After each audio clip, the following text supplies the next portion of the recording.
enterré. Ils pensaient que c'était la fin, que ton histoire était terminée, que ton nom allait disparaître dans l'oubli. Ils ont ri, certains en silence, d'autres à voix haute. Ils ont fait circuler tes échecs comme des rumeurs. Et au fond d'eux, ils espéraient que tu ne te relèves jamais.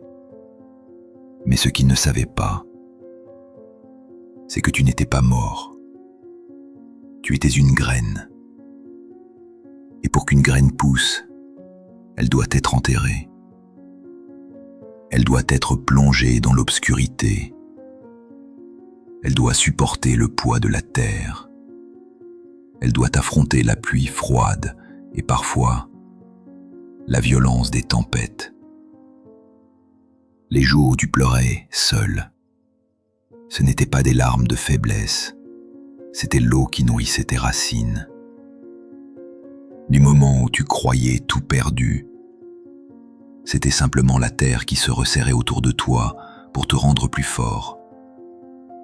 Chaque humiliation, chaque porte fermée, chaque trahison, tout cela, c'était l'engrais qui préparait ta renaissance.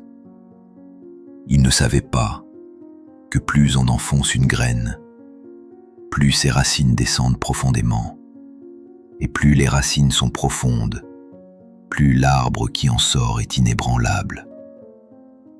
Un jour viendra où tu perceras la surface, où tu respireras à nouveau l'air libre. Et ce jour-là, ceux qui t'avaient enterré devront lever les yeux pour te voir.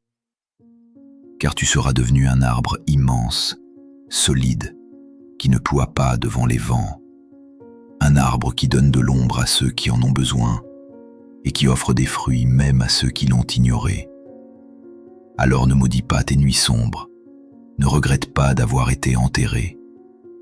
Ce n'était pas une condamnation, c'était une préparation. Parce que parfois, être enterré est la seule façon de toucher le ciel. Abonnez-vous à Pensées interdites. Et souvenez-vous, les racines de votre force se trouvent dans les profondeurs de vos épreuves.